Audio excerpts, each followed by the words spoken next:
Hello दोस्तों, welcome to arts वल्ला। स्वागत है आप सभी का आज के इस नए वीडियो में। आज हम लोग देखने वाले हैं 12th की हिस्ट्री की कड़ी में लेक्चर नंबर 7 होगा ये हमारा। इससे पहले हम लोगों ने लेक्चर नंबर 6 तक देख चुके हैं। अगर आप लोग वीडियो नहीं देखे हैं तो चैनल पर जाइए, वहाँ मैंने प्लेलिस्ट बना दिया है, वहाँ से आप लोग आसानी पूर्वक देख सकते हैं। तो ये जो हमारा पहला चैप्टर है इसका ये लेक्चर नंबर 7 होगा। पहला चैप्टर जो रिलेटेड है वो है हड़प्पा सभ्यता से। और आज जो मेनली देखने वाले हैं हम लोग ये देखने वाले हैं हड़प्पा सभ्यता के सामाजिक जीवन। सामाजिक जीवन का मतलब सोशल लाइफ। जैसे हम लोग अपने समाज में रहते हैं उसी प्रकार आज हम लोग हड़प्पा वासी के बारे में जानेंगे, जो वे लोग समाज में कैसे रहते थे, उन लोगों का सामाजिक जीवन कैसा था। तो चलिए शुरू करते हैं। तो देखिए हड़प्पा सभ्यता का जो है सामाजिक जीवन कैसा था। तो बोला जा रहा है हड़प्पा सभ्यता में परंपरागत परिवार ही सामाजिक इकाई थी। मतलब हड़प्पा सभ्यता में जो है परंपरागत परिवार मतलब स्टार्टिंग से जो परिवार चलते आ रहा है उसी प्रकार का क्या था, तो सामाजिक इकाई था। और बोला जा रहा है उनका सामाजिक जीवन सुखी एवं सुविधापूर्ण था। मतलब हड़प्पा वासी का जो सामाजिक जीवन है वो कैसा था, तो सुखी एवं सुविधापूर्ण। मतलब प्रत्येक सुविधा से वे लोग क्या थे, तो परिपूर्ण थे। उसके बाद बोला जा रहा है उत्खनन में प्राप्त बहुसंख्यक नाड़ी मूर्तियों की प्राप्ति से संकेत मिलता है कि उनका परिवार मातृसत्तात्मक था। मतलब उत्खनन में मिट्टी की खुदाई जो हुआ उस समय मतलब उत्खनन में जो अधिकांश प्राप्त हुआ है नाड़ी की मूर्ति, बहुसंख्यक मतलब बहुत ज्यादा मात्रा में जो है नाड़ी की मूर्ति प्राप्त हुआ है, जिससे इतिहासकार अनुमान लगाते हैं कि वहां का जो सत्तात्मक था वो कैसा था। तो याद रखिएगा उनका परिवार था मातृसत्तात्मक। तो यहाँ से भी ऑब्जेक्टिव बनता है, कई बार पूछा जाएगा हड़प्पा वासी का समाज कैसा था। तो क्या याद रखना है आप लोगों को, मातृसत्तात्मक। ये काफी इंपॉर्टेंट है। हड़प्पा वासी का सामाजिक जीवन कैसा था, तो याद रखिएगा मातृसत्तात्मक। जैसे हम लोगों का अभी समाज क्या है, तो पितृसत्तात्मक। पितृसत्तात्मक मतलब घर में कोई भी इंपॉर्टेंट डिसीजन अगर लेना हो तो वो हमारे पिताजी लेते हैं। उसी प्रकार से उस टाइम में मतलब हड़प्पा वासी के काल में जो था परिवार कैसा था, तो मातृसत्तात्मक। इसका मतलब वहाँ जो इम्पोर्टेंट कार्यों में जो मेन डिसीजन लेते होंगे वो किनके अनुसार, तो वो माता के अनुसार लेते होंगे। तो याद रखिएगा हड़प्पा वासी का सामाजिक जीवन कैसा था, तो मातृसत्तात्मक। और हम लोगों का अभी कैसा चल रहा है, तो अभी के टाइम में जो चल रहा है ये चल रहा है पितृसत्तात्मक। उसके बाद मातृसत्तात्मक समाज द्रविड़ और प्राक आर्य सभ्यता की विशेषता थी। और मातृसत्तात्मक जो विशेषता है वो किसका था, तो याद रखिएगा द्रविड़ और प्राक आर्य सभ्यता। मतलब इन दोनों सभ्यता का मेन विशेषता क्या था, तो ये भी क्या था, तो मातृसत्तात्मक। तो इतना याद रखिएगा हड़प्पा सभ्यता के बारे में। एक बार सिर्फ इसको पढ़ लेना है, लाइन बाय लाइन आप लोगों को याद नहीं रखना है, सिर्फ 1 से 2 बार क्या करना है, रिपीट करके जैसे हम लोग स्टोरी पढ़ते हैं उस प्रकार से पढ़ लेना है। बाकी आप लोगों को जैसा जरूरत पड़ेगा वैसा आप लोगों को काम आ जाएगा। ऑब्जेक्टिव के लिए मात्र एक यही इंपॉर्टेंट है, जो मातृसत्तात्मक था उनका परिवार। और ये जो मतलब मातृसत्तात्मक विशेषता है वो किसका है, तो याद रखिएगा द्रविड़ और प्राक आर्य सभ्यता की। मात्र 2 पॉइंट यहाँ से क्या है इंपॉर्टेंट है ऑब्जेक्टिव के पॉइंट ऑफ व्यू से। बाकी मान लीजिए दीर्घ उत्तरीय में कभी कभी आ जाएगा, तो एक बार पढ़े रहिएगा तो आप निश्चित रूप से इसे लिख सकते हैं। उसके बाद है जो हड़प्पा कालीन समाज की प्रमुख विशेषता निम्नवत है। मतलब हड़प्पा कालीन समाज जो था उसकी प्रमुख विशेषता क्या है, निम्न है, मतलब इस प्रकार से है। तो चलिए आज हम लोग उसी के पॉइंट के बारे में जानते हैं। तो बोला जा रहा है हड़प्पा सभ्यता के लोग शाकाहारी तथा मांसाहारी दोनों प्रकार के भोजन करते थे। तो याद रखिएगा हड़प्पा वासी के लोग जो थे वो क्या करते थे, तो शाकाहारी और मांसाहारी दोनों प्रकार के भोजन करते थे। उसके बाद है खुदाई से प्राप्त सुइयों के अवशेष संकेत देते हैं कि ये लोग सिले वस्त्र पहनते थे। और खुदाई में जो प्राप्त हुआ है सुई, उससे अनुमान लगाते हैं जो ये लोग सिले हुए वस्त्र को पहनते थे। सुई का काम क्या होता है, सिलना। तो जब सुई मिला है तो इसका अनुमान हम लोग लगा सकते हैं जो वे लोग क्या करते थे, तो सिले हुए वस्त्र को पहनते थे। कौन, तो हड़प्पावासी। उसके बाद नेक्स्ट हमारा तीसरा पॉइंट है, बोला जा रहा है केश विन्यास प्रचलित था। केश विन्यास मतलब हड़प्पा वासी के टाइम में भी प्रचलित था। केश विन्यास का मतलब क्या होता है, बालों की वे लोग सजावट मतलब सजा के रखते थे। बोला जा रहा है स्त्रियां जो है जूरा बांधती थी तथा पुरुष लंबे लंबे बाल तथा दाढ़ी मूछ रखते थे। मतलब बाल मतलब बाल विन्यास का मतलब क्या हुआ, केश विन्यास का मतलब यही, जो स्त्रियां क्या होता था तो जूरा बांधती थी। जूरा क्या होता है तो सेम बाल टाइप से एक आता है, मतलब बड़ा घुंघरालू टाइप से और लंबा रहता है। बाल टाइप से ही सेम टू सेम रहता है, लेकिन वो कृत्रिम रहता है, मतलब बनावटी रहता है। तो स्त्रियां जो है अपनी सुंदरता बढ़ाने के लिए क्या करते थे तो उसको बाल में लगा लेते थे, ताकि पता चलता था उनके मतलब शरीर में क्या है, बाल ज्यादा है। और बाल जब ज्यादा रहता है तो वो थोड़ा अलग अट्रैक्टिव लगता है। तो वही सुंदर दिखने के लिए क्या करते थे तो वो लोग जूरा बांधते थे। जूरा क्या होता है तो सेम बाल जैसा दिखने वाला एक प्राकृतिक रेशम की तरह मतलब बना रहता है, जो वो अपने क्या करते थे तो बालों में लगा लेते, उससे कुछ ज्यादा अट्रैक्टिव वो लगते थे। उसके बाद पुरुष लंबे लंबे बाल व दाढ़ी मूछ रखते थे। जैसे अभी के जमाने में देखते हैं ना, एकदम फैशन हो जाता है लंबा लंबा बाल रखना, लंबे लंबे दाढ़ी और मूछे रखना। वो लोग समझो मतलब हड़प्पा वासी उस टाइम में ऐसे फैशन किया करते थे। तो सोच सकते थे ये लोग मतलब कितना डेवलप थे।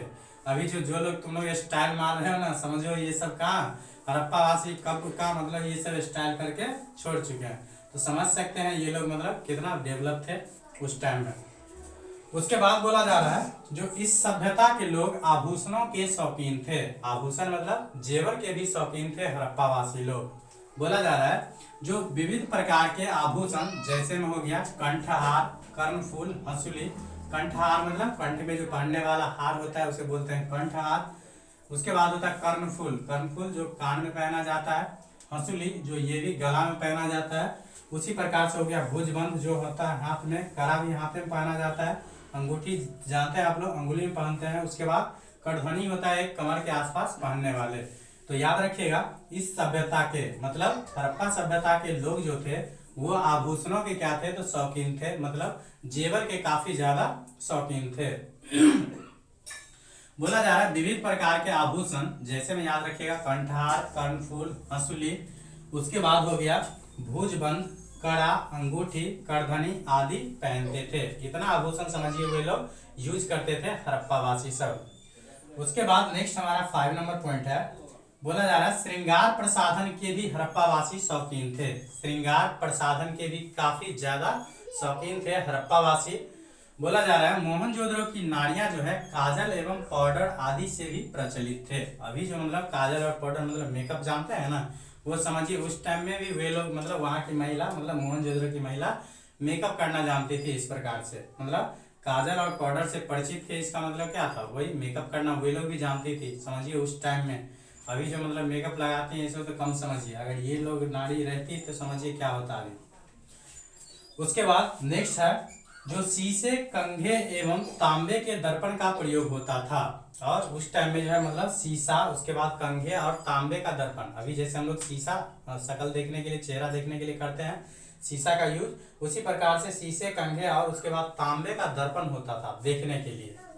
उसके बाद चन्हुद्रों से लिपस्टिक के अस्तित्व का भी संकेत मिलता है। मतलब चन्हुद्रो जो हड़प्पावासी का एक प्रमुख शहर था, वहां से लिपस्टिक का भी समझिए अस्तित्व मिलता है। मतलब वे लोग लिपस्टिक का भी यूज करते थे, ऐसा संकेत वहां देखने को मिलता है। उसके बाद है जो इनके आभूषण बहुमूल्य पत्थरों, हाथी के दांत, हड्डी एवं शंख आदि के बनते थे। मतलब हड़प्पावासी के जो बहुमूल्य मतलब हड़प्पावासी के जो आभूषण थे वो किस चीज के बने होते थे, तो ऑब्जेक्टिव में ये भी कभी पूछा जा सकता है।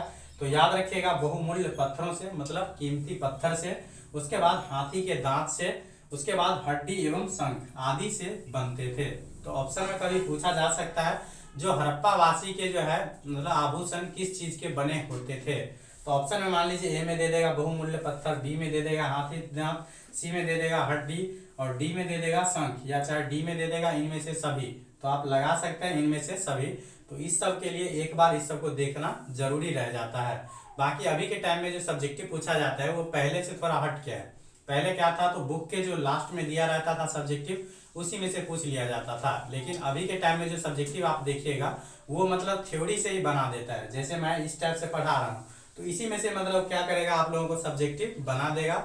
और नहीं यकीन हो तो आप लोग इस साल जो एग्जाम हुआ है 23 में या 24 में, 24 के स्टार्टिंग में हुआ होगा, तो उसमें से आप लोग क्या कर सकते हैं क्वेश्चन हिस्ट्री का उल्टा के देख सकते हैं जो किस प्रकार से सब्जेक्टिव बनता है।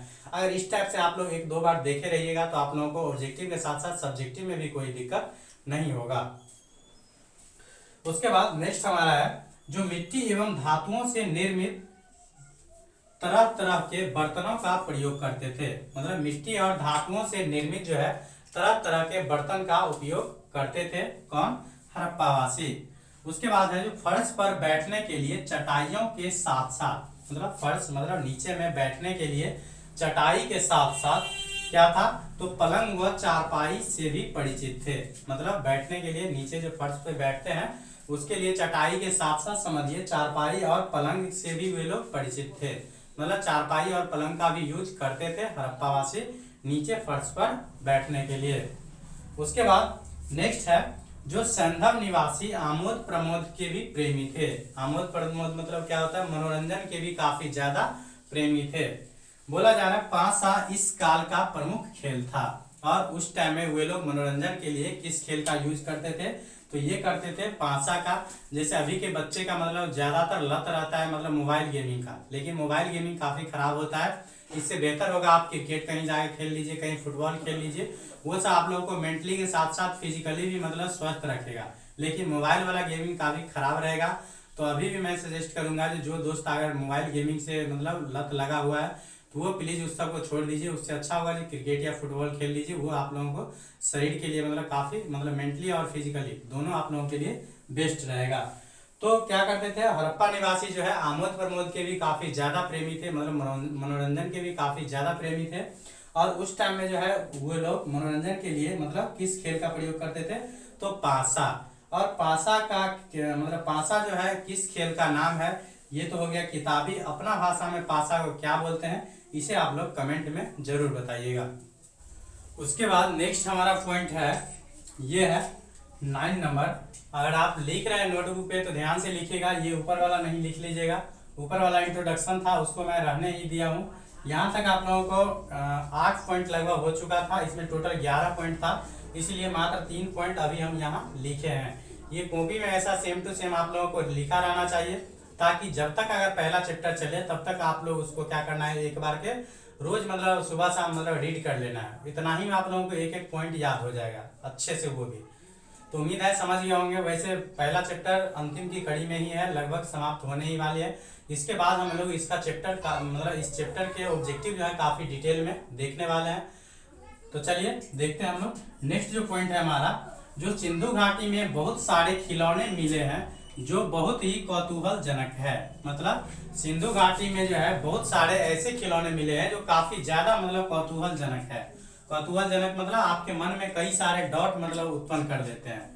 बोला जा रहा है एक बैल रूपी खिलौना, मतलब एक बैल टाइप का क्या है खिलौना है जो क्या कर रहा है, सिर हिलाता है। सिर हिलाता मतलब वो अपने गर्दन को क्या करता रहता है, हिलाता रहता है। समझिए वो ऐसा खिलौना बनाते थे।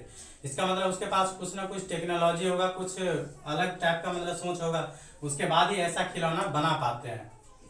उसके बाद नेक्स्ट हमारा पॉइंट है 10 नंबर, जो यहाँ प्राप्त नर्तकी की मूर्ति से संकेत मिलता है कि नृत्य भी मनोरंजन का प्रिय साधन रहा होगा। मतलब यहाँ जो प्राप्त मूर्ति मिला है नर्तकी का, नर्तकी मतलब डांस करती हुई एक लड़की का फोटो मिला है, फोटो बोल सकते हैं मतलब मूर्ति मिला है। इससे क्या पता चलता है, जो यहाँ नृत्य भी मनोरंजन का प्रिय साधन रहा होगा।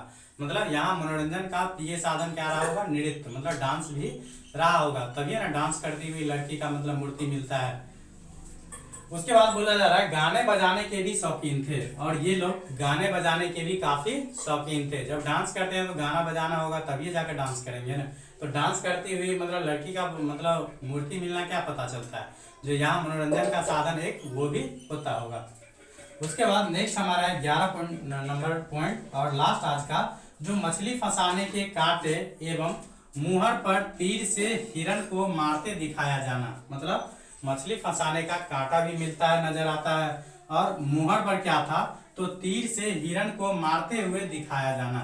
मतलब एक मुहर पर कैसे पता चलता था, जो तीर से जैसे मारते हैं हिरण को उस टाइप से दिखाया जाता था। तो ये सभी संकेत देते हैं कि ये लोग क्या थे, तो शिकार के भी शौकीन थे। मतलब मछली फंसाने के लिए कांटे नजर आए थे, मुहर पर तीर से हिरण को मारते हुए दिखाया जाना, ये सभी क्या संकेत देते हैं, जो ये लोग क्या थे, तो शिकार के भी शौकीन होंगे। मछली फंसाने कांटा मतलब क्या, मछली पकड़ते थे, हिरण को मतलब तीर से मारते थे, इसका मतलब क्या, वे लोग जब शिकार करते होंगे तभी ना हिरण को मारते हैं। तो ये सभी से क्या पता चलता है, ये लोग शिकारी के भी शौकीन होंगे। तो इस प्रकार से मैंने आप लोगों को आज के इस वीडियो में हड़प्पा सभ्यता के सामाजिक जीवन को बताया है। तो इसमें से काफ़ी आप लोगों को रटना नहीं है, बस 1 से 2 बार रीड कर लेना है, जो बात दिमाग में सेट हो बस उसे याद रख लेना है, बाकी सबको इग्नोर करके चलना है, कोई दिक्कत नहीं होगा। आप लोगों को सब्जेक्टिव लिखने टाइम में सब याद आएगा। बाकी जो ऑब्जेक्टिव इस सब से रिलेटेड होगा वो निश्चित रूप से आप लोगों को बन जाएगा। ये अगर आप लोग रेगुलर पढ़ते होंगे तो ऑब्जेक्टिव जो मैं इस चैप्टर का करवाऊंगा लास्ट में, वहां से पता चलेगा जो इस सब का कितना महत्व है और इस सब को एक बार देख लेने से कितना फायदा होता है। तो चलिए, अगर वीडियो रेगुलर देखते हैं तो आप लोगों को धन्यवाद। अगर आप 12th के स्टूडेंट नहीं हैं तो आप अपने मित्रों के साथ, अपने सहयोगी के साथ जरूर शेयर कीजिएगा, ताकि मैं जो इतना मेहनत से वीडियो बना रहा हूँ इसका भी कोई सफल हो। तो अगर वीडियो अच्छा लगे तो लाइक जरूर कर दीजिएगा। Thank you for watching.